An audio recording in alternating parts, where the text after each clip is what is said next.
దేవుని నామమునకు మహిమ కలుగునుగాక. అనుదిన పరిశుద్ధ గ్రంథ పఠనం. మార్చి 4. ప్రార్థన. దయగల తండ్రి, కృపగల దేవ, పరిశుద్ధుడానికి వందనాలు, స్తోత్రాలు. గడిచిన దినములన్నీ నీ కృపలో జ్ఞాపకం చేసుకుని మరొక నూతన దినము మా జీవితాల్లో ప్రవేశపెట్టారు. మీకు వందనాలు ప్రభు. ఈ దినం వాక్యం ద్వారా మాతో మాట్లాడి మమ్మల్ని బలపరచండి. వినిన వాక్యం మా హృదయాలు ఫలింపచేయమని యేసుక్రీస్తు అతి పరిశుద్ధ నామములో అడిగి వేడుకొనిచున్నాం మా పరమ తండ్రి. ఆమె.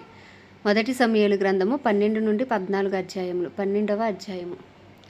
అప్పుడు సమూయేలు ఇశ్రాయేలులందరితో ఇట్లా నేను ఆలకించుడి. మీరు నాతో చెప్పిన మాట అంగీకరించి మీ మీద ఒకని రాజుగా నియమించి ఉన్నాను. రాజు మీ కార్యములను జరిగించును. నేను తల నెరిసిన ముసలివాడను. నా కుమారులు మీ మధ్య ఉన్నారు. బాల్యము నాటి నుండి నేటి వరకు నేను మీ కార్యములను జరిగించుచూ వచ్చి తిని ఇదిగో నేనున్నాను. ఎవని యొద్దనైనా తీసుకొంటినా, ఎవరిని గార్ధబొమ్మునైనా పట్టుకొంటినా, ఎవరికైనా అన్యాయం చేసి తినా, ఎవరినైనా బాధ పెట్టి తినా, న్యాయము నాకు అగపడకుండా ఎవని యొద్దనైనా లంచము పుచ్చుకొంటినా, అలాగు చేసినడలా యెహోవా సన్నిధిని ఆయన అభిషేకము చేయించిన వాని ఎదుటను వాడు నా మీద సాక్ష్యం పలుకవలెను. అప్పుడు నేను మీ ఎదుట దానిని మరలా ఇత్తుననెను. నీవు మాకు ఏ అన్యాయమైనను ఏ బాధనైనను చేయలేదు, ఏ మనుషుని యొద్ద గాని నీవు దేనినైనను తీసుకొనలేదని వారు చెప్పగా, అతడు అట్టిది నా యొద్ద ఏదియో మీకు దొరకదని యెహోవాయును ఆయన అభిషేకము చేయించిన వాడును ఈ దినమున మీ మీద సాక్షులై ఉన్నారు అని చెప్పినప్పుడు, సాక్షులే అని వారు ప్రత్యుత్తరమిచ్చిరి. మరియు సమూయేలు జనులతో ఇట్లనెను, మోషేను అహరోనును నిర్ణయించి మీ పితరులను ఐగుప్తు దేశంలో నుండి రప్పించిన వాడు యెహోవాయే కదా. కాబట్టి యెహోవా మీకును మీ పితరులకును చేసిన నీతి కార్యములను బట్టి యెహోవా సన్నిధిని నేను మీతో వాదించున్నట్లు మీరిక్కడ నిలిచి ఉండిడి. యాకోబు ఐగుప్తునకు వచ్చిన పిమ్మట మీ పితరులు యెహోవాకు మొరపెట్టగా ఆయన మోషే అహరోనులను పంపినందున వారు మీ పితరులను ఐగుప్తులో నుండి తోడుకుని వచ్చి ఈ స్థలమందు నివసింపచేసిరి. అయితే వారు తమ దేవుడైన యెహోవాను మరిచినప్పుడు ఆయన వారిని హాసోరు యొక్క సేనాధిపతి అయిన సిసేరా చేతికిని, ఫిలిస్తీన్ల చేతికిని, మోయాబు రాజు చేతికిని అమ్మివేయగా వారు ఇశ్రాయేలీలతో యుద్ధము చేసిరి. అంతటా వారు మేము యెహోవాను విసర్జించి బయలు దేవతలను, అష్తారోతు దేవతలను పూజించినందున పాపము చేసితిమి.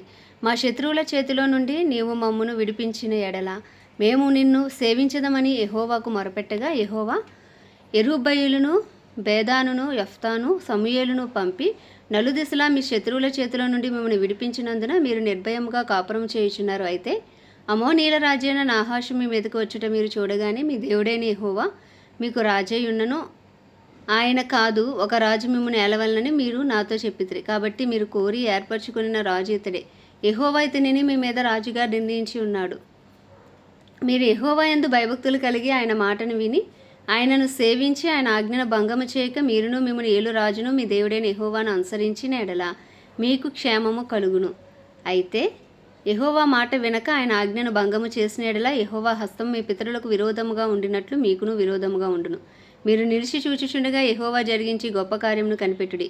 గోధుమ కోతకాలం ఇదే కదా. మీరు రాజును నిర్ణయింపమని అడిగినందుచేతనే యెహోవా దృష్టి మీరు చేసిన కీడు గొప్పదని మీరు గ్రహించి తెలుసుకొంటకే యెహోవా ఉరుములను వర్షమును పంపునట్లుగా నేను ఆయనను వేడుకొనిచున్నాను. సమూయేలు యెహోవాను వేడుకొనినప్పుడు యెహోవా ఆ దినమున ఉరుములను వర్షమును పంపగా జనులందరూ యెహోవాకును సమూయేలునకును బహుగా భయపడి సమూయేలుతో ఇట్లనిరి, రాజును నియమించమని మేము అడుగుట చేత మా పాపములన్నింటినీ మించిన కీడు మేము చేసితిమి. కాబట్టి మేము మరణము కాకుండా నీ దాసులమైన మా కొరకు నీ దేవుడైన యెహోవాను ప్రార్థించుము. అంతటా సమూయేలు జనులతో ఇట్లనెను, భయపడుకుడి. మీరు ఈ కీడు చేసిన మాట నిజమే. ఆయనను యెహోవాను విసర్జింపకుండా ఆయనను అనుసరించుచు పూర్ణ హృదయంతో ఆయనను సేవించుడి. ఆయనను విసర్జింపుకుడి. ఆయనను విసర్జింపువారు ప్రయోజనము మాలినవై రక్షింపలేని మాయా స్వరూపములను అనుసరించుదురు. నిజముగా అవి మాయయే. యెహోవా మిమ్మును తనకు జనముగా చేసుకొనుటకు ఇష్టము కలిగి ఉన్నాడు. తన ఘనమైన నామము నిమిత్తము తన జనులను ఆయన విడనాడడు. నా మట్టుకు నేను మీ నిమిత్తము ప్రార్థన చేయటం మానుట వలన యెహోవాకు విరోధముగా పాపము చేసిన వాడనగుదును. అది నాకు దూరమగునుగాక. కానీ శ్రేష్టమైన చక్కటి మార్గమును మీకు బోధింతును. ఆయన మీ కొరకు ఎన్ని గొప్ప కార్యములు చేసినో అది మీరు తలంచుకుని మీరు యెహోవా యందు భయభక్తులు కలిగి నిష్కపటులై పూర్ణ హృదయంతో ఆయనను సేవించుట ఆవశ్యకము. మీరు కీడు చేయువారైతే తప్పకుండా మీరును మీ రాజును నాశనమగుదురు. 13వ అధ్యాయం. సౌలు 30 ఏండ్ల వాడే ఏలనారంభించెను. అతడు 2 సంవత్సరములు ఇశ్రాయేలీయులను ఏలెను. ఇశ్రాయేలీయుల్లో 3,000 మందిని ఏర్పరచుకొనెను. వీరిలో 2,000 మంది మిక్మషులోను బేతేలు కొండలోను సౌలు నొద్ద నుండిరి. 1000 మంది బెన్యామీనీల గిబియాలో యోనాతాను నొద్ద నుండిరి. మిగిలిన వారిని అతడు వారి వారి డేరాలకు పంపివేసెను. యోనాతాను గెబాలో ఉన్న ఫిలిస్తీన్ల దండును హతము చేయగా ఆ సంగతి ఫిలిస్తీన్లకు వినబడెను. మరియు దేశమంతటా హెబ్రీలు వినవలనని సౌలు బాకా ఊదించెను. సౌలు ఫిలిస్తీన్ల దండును హతము చేసినందున ఇశ్రాయేలీలు ఫిలిస్తీన్లకు హేయులైరని ఇశ్రాయేలీలకు వినబడగా జనులు గిల్గాలులో సౌలు నద్దకు కూడివచ్చిరి. ఫిలిస్తీన్లు ఇశ్రాయేలీలతో యుద్ధము చేటికే 30,000 రథములను 6,000 గుర్రపు రౌతులను సముద్రపు దరి నుండి ఇసుక రేణువులంత విస్తారమైన జనసమూహమును సమకూర్చుకొని వచ్చిరి. వీరు బయలుదేరి బేతవేను తూర్పు దిక్కున మిక్మషులో దిగిరి. ఇశ్రాయేలీలు దిగులుపడుచు వచ్చి తాము ఇరుకులో ఉన్నట్లు తెలుసుకుని గుహలలోనూ పొదలలోనూ మెట్టలలోనూ ఉన్నత స్థలములలోనూ కూపములలోనూ దాగిరి. కొందరు హెబ్రీలు యోర్దాను నది దాటి గాదు దేశమునకును గిలాదునకును వెళ్ళిపోయారు గాని సౌలు ఇంకనూ గిల్గాలులోనే ఉండెను. జనులందరూ భయపడుచు అతని వెంబడించిరి. సమూయేలు చెప్పినట్లు అతడు 7 దినములు ఆగి సమూయేలు గిల్గాలునకు రాకపోవటయు జనులు తన యొద్ద నుండి చెదిరిపోవటయు చూచి దహన బలులను సమాధాన బలులను నా యొద్దకు తీసుకుని రమ్మని చెప్పి దహనబలి అర్పించెను.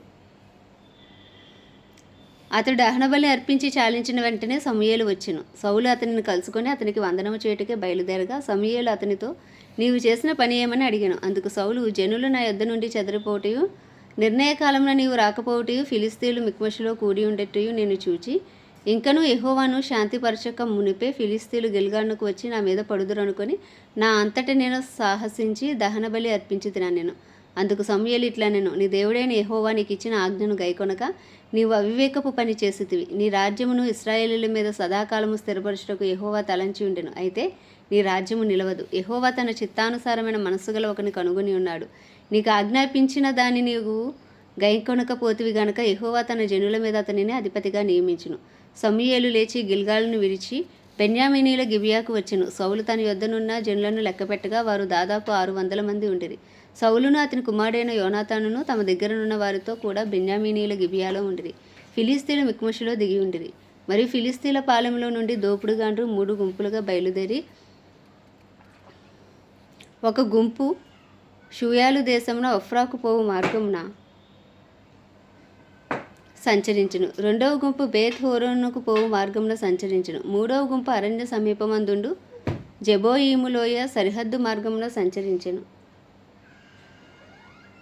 హెబ్రీయుల కత్తులను ఈటెలను చేయించుకుందరేమో అని ఫిలిస్తీయులు ఇశ్రాయేలీల దేశమందంతటా కమ్మరవాండ్రు లేకుండా చేసి ఉండిరి.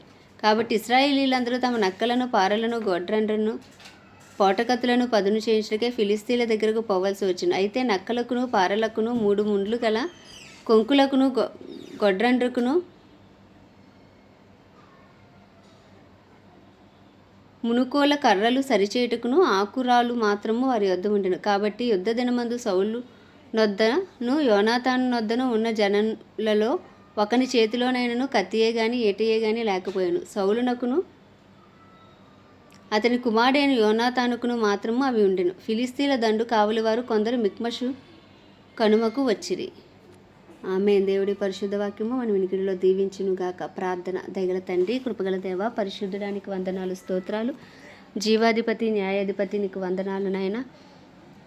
ఉదయకాలం నుండి ఇప్పటి వరకు నీ కృపలో మమ్మల్ని జ్ఞాపకం చేసుకుని నీ సన్నిధికాంతి మా మీద ప్రకాశింపచేసి నీ చిత్తంలో మమ్మల్ని బలపరుస్తున్నందుకు నీకు వందనాలు, స్తోత్రాలు. మా అపరాధములు, మా పాపములు, మా దోషములు, అతిక్రమములను దయతో క్షమించి నీ చిత్తానుసారంగా నడుచుటకు మమ్మల్ని బలపరచండి నాయన. మా బంధువులు, స్నేహితులు, ఇరుగు పొరుగు, మా ఇంటి వారందరినీ రక్షించండి ప్రభు. ఏ ఒక్క ఆత్మ నశించిపోకుండా అయ్యా తండ్రి నాయన నీ కృపను అనుగ్రహించండి. మా పట్టణాన్ని రక్షించండి ప్రభు. మా దేశాన్ని రక్షించండి నాయన. ప్రపంచ దేశాలను రక్షించండి ప్రభు. నీకు వందనాలు, స్తోత్రాలు చెల్లించుకుంటున్నాం. దైవజనులందరి కొరకు, సేవకులు, సేవకురాంటి కొరకు ప్రార్థిస్తున్నాం ప్రభు. వారందరికీ నీ కాపుదల, భద్రత దయచేయండి. రాకపోకల్లో నీ కాపుదల, భద్రత, క్షేమస్థితి దయచేయండి. వారి అవసరతలన్నీ నీ మహిమేశ్వరంలో తీర్చమని ప్రార్థిస్తున్నాం ప్రభు. క్రైస్తవులందరి కొరకు ప్రార్థిస్తున్నాం. ధైర్యంతో అయ్యా తండ్రి నీ సాక్షులుగా బ్రతికే జీవితం ప్రతి క్రైస్తవునికి మీరు దయచేయమని వేడుకొంచున్నాం. యేసయ్యా నీకే వందనాలు, స్తోత్రాలు చెల్లించుకుంటున్నాం ప్రభు. భారతదేశాన్ని జ్ఞాపకం చేసుకుని భారతదేశంలో 150 కోట్ల భారతదేశ ప్రజల మనోనేత్రాలు వెలిగించండి. హృదయాలు తెరవండి. రాతి గుండెలు తీసి మాంసపు గుండెలు పెట్టండి ప్రభు. ఏ ఒక్క ఆత్మ నశించిపోకుండా నీ చిత్తము నాయన పరలోకంలో జరుగుచున్నట్లు నాయన భూమి అందంతటా ప్రత్యేకించి భారతదేశంలో జరుగునుగాకని ప్రార్థిస్తున్నాం తండ్రి. నీకు వందనాలు, స్తోత్రాలు. మా దేశ ప్రధాని కానీ ప్రెసిడెంట్, వైస్ ప్రెసిడెంట్, ఎమ్మెల్యేలు, ఎంపీలు, చీఫ్ మినిస్టర్స్, గవర్నర్లు, వారికి ఇంత పనిచేసిన అధికారులు అందరి కొరకు ప్రార్థిస్తున్నాం ప్రభు. మరి ముఖ్యంగా ఇండియన్ ఆర్మీ, నేవీ, ఎయిర్ ఫోర్సులు వారందరి కొరకు ప్రార్థిస్తున్నాం. ఆ దేశ సరిహద్దులో సమాధానం ఉంచమని ప్రార్థిస్తూ ఈ చిన్ని ప్రార్థన మనవి నీ పాద సన్నిధికి చేర్చుకోమని యేసుక్రీస్తు అతి పరిశుద్ధ నామంలో అడిగి వేడుకొనుచున్నాం మా పరమ తండ్రి. ఆమేన్. పరలోకమందున మా తండ్రి, నీ నామము పరిశుద్ధపరచబడును గాక, నీ రాజ్యము వచ్చును గాక, నీ చిత్తం పరలోకంలో నెరవేర్చబడుచున్నట్లు భూమి అందును నెరవేర్చబడును గాక. మా అనుదిన ఆహారం మాకు నేడు దయచేయము. ఎలా అపరాధం చేస్తున్నామని మేము క్షమించిన ప్రకారం మా అపరాధములు క్షమించు. మమ్మల్ని శోధనలోకి తేక దుష్టుని బారి నుండి తప్పించము. ఎందుకంటే రాజ్యము, బలము, శక్తి, మహిమయు నీవే ఉన్నది. ఆమేన్. ప్రవేశ రక్తమే జయం, ప్రవేశ వాక్యమే విజయం, ప్రవేశ నామంలో సంపూర్ణ విజయము కలుగును గాక. ఆమేన్, ఆమేన్, ఆమేన్.